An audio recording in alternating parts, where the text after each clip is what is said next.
The roar of the Roman mob drowns out the rattle of the iron wheels. It is 274 AD, and the midday sun beats down on the dust of the Via Sacra.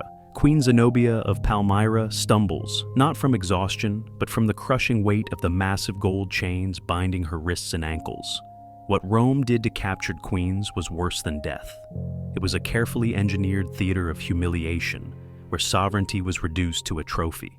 The heavy links of gold, wealth turned into a cage, drag loudly against the stones. This is the triumph. Historians suggest the spectacle served a singular purpose: to shatter the queen's image before her body could be touched. But beneath the deafening cheers lies a darker, strategic question. Why keep a dangerous rival alive in the very heart of the empire? And what irreversible cost must be paid when the parade ends, the gold is stripped away, and the door closes? The gold that binds will soon be replaced by the silence that erases. If you enjoy these dark histories, leave a like and subscribe and comment below where you're listening from. And now, back to the story. The deafening roar of the triumph vanishes, replaced by the scratching of a stylus on a wax tablet. Inside the holding chambers near the Temple of Jupiter, the golden chains are struck from Zenobia's ankles. They land with a heavy thud, not as liberated metal, but as seized assets. A quester weighs them immediately, ignoring the bruised purple flesh of the woman who wore them. She is no longer a monarch. She is an inventory item in the Roman state ledger, categorized between the captured elephants and the wagons of silver bullion. She is moved under the cover of a moonless night, transported in a covered carriage that smells of damp wool and cold iron. The destination is Tibur, 20 miles from the capital. The location changes the rules of her existence. She is not cast into the damp darkness of the Tullianum dungeon to rot. Instead, Emperor Aurelian grants a mercy that is far more insidious. She is confined to a villa surrounded by olive groves and marble statuary. The gates are unguarded, yet the perimeter is absolute. A prison with an open door is the hardest to escape. In this suffocating quiet, a will to resist hardens like cooling magma. Zenobia refuses the silk stola of a Roman matron. She paces the atrium in the rhythm of a desert march, measuring the hours by the shadows, not the water clock. When a servant addresses her in Latin, she answers only with a stare that once unsettled legions. She creates a kingdom within the radius of her own body, denying them the satisfaction of her gratitude. But the mercy has a hidden price. A week into her confinement, the head of the household guard delivers a new instruction. Her name is to be recorded in the local census not as Zenobia, but as a Roman citizen with a fabricated lineage. Her history is being rewritten in real time. To accept the villa, the food, and the safety, she must agree to be the fiction they created. The survival of her body requires the execution of her identity. To keep your life, you must agree that you never existed. The seasons turn, and the marble of the villa cools with the coming autumn. The trial is not a tribunal with judges and executioners. It is a dinner party. A Roman senator, elderly and soft-handed, arrives with a scroll tucked into his tunic. He places it on the cedar table between a bowl of figs and a pitcher of diluted wine. The document is not a death warrant. It is a marriage contract. The terms are generous by Roman standards. Zenobia is offered a union with a respected patrician family. Her children will be raised as Romans, their Palmyrene blood diluted by centuries of Latin heritage. This is the true weapon of the empire. They do not merely conquer land, they metabolize history. Aurelian's strategy becomes terrifyingly clear. He does not wish to kill the warrior queen. He intends to breed her out of existence, turning a dynasty of rebels into a footnote of compliant citizens. A quiet death is the most efficient form of censorship. Zenobia stands by the atrium window, watching the dry leaves skitter across the mosaic floor. The senator speaks of security, of a quiet life away from the sword.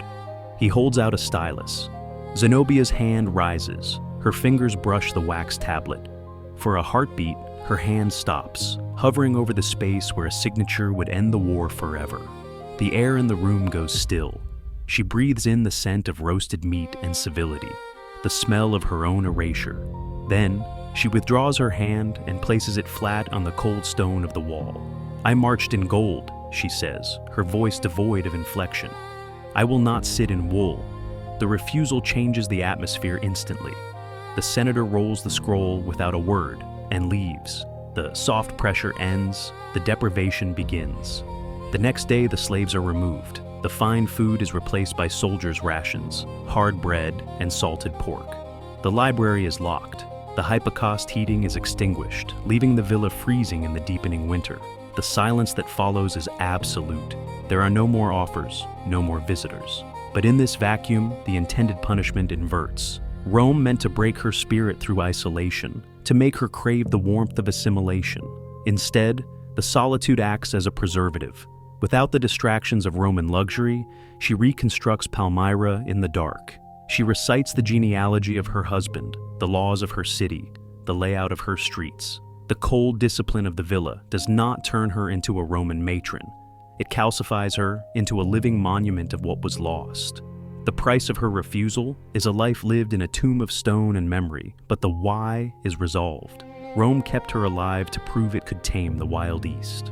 By refusing to be tamed, she ensures she will never really live again. Years grind the sharp edges off the empire.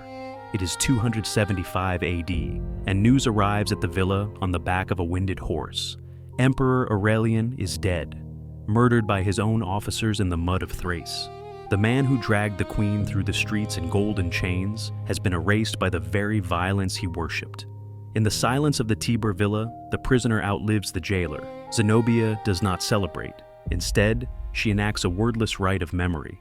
In the cellar, beneath the racks of Roman amphorae, she maintains a small shrine hidden behind loose masonry. It contains no gold, only a handful of desert sand and a scroll written in Aramaic, the forbidden script of her fallen capital. Every evening, she descends into the dark to read the names of the Palmyrene dead, ensuring that while her public face wears the mask of a Roman matron, her private tongue speaks the language of the enemy. They thought they were burying a captive, but they were planting a seed. The assimilation Rome demanded becomes a weapon of infiltration. Archaeological records and genealogical traces from the 5th century suggest a startling anomaly. Prominent Roman senators bearing the specific Latinized patronyms of the Palmyrene royal line. The evidence lies in the stone inscriptions found near the Villa Adriana, where names appear that bridge the gap between the conqueror and the conquered. This reveals the hidden truth that contradicts the humiliation of Act 1. The triumph was not the end of Zenobia's war. It was merely a change of battlefield. By surviving the humiliation and refusing the initial erasure, she did not become Roman. She forced Rome to digest her dynasty. She married her daughters into the highest patrician families, injecting the blood of the rebel queen directly into the veins of the Senate. The irreversible cost was paid not by her, but by the empire, which unwittingly preserved the lineage it sought to destroy. The victim did not vanish. She became the ancestor. The olive trees of Tibur outlived the empire that planted them. By the 5th century, the villa's roof has collapsed, and the mosaic floors are buried under layers of loam and wild grass. The marble bust of the queen, commissioned during her captivity, has lost its nose and name to the erosion of wind and rain. In the official chronicles of the later empire, the entry for Zenobia simply stops. There is no record of a funeral, no marked grave, no final decree of execution. The ink dries up, leaving a blank space on the parchment where a life used to be. The erasure is systematic. The Roman state reclaims the stone for new walls and the metal for new weapons. The golden chains that once dragged across the Via Sacra in the deafening triumph of Act 1 have long since been melted down. They were likely recast into the aureus coins used to pay the Praetorian guards who unknowingly saluted senators carrying the genetic code of the woman their ancestors humiliated. Distant witnesses provide only whispers, not proofs. A 4th century bishop mentions a noble family in Rome boasting of Eastern royalty in their bloodline, but the claim is dismissed as vanity. A traveler notes a strange, non-Latin dialect spoken by the peasants near the ruins of Tibur, but writes it off as a corruption of the tongue. The truth is not found in what is present, but in what is missing. The silence of the villa is not empty. It is heavy with the weight of a secret kept for generations. The spectacle of the triumph was a lie. The noise, the gold, and the cheering mob were designed to convince the world that Rome had swallowed the queen. But in the quiet decay of the villa, the echo reveals the reality. Rome did not swallow her, it breathed her in. The chains are gone, but the captive is everywhere. Subscribe, hit the bell, And like, what you erase from history eventually becomes the ink that writes the future.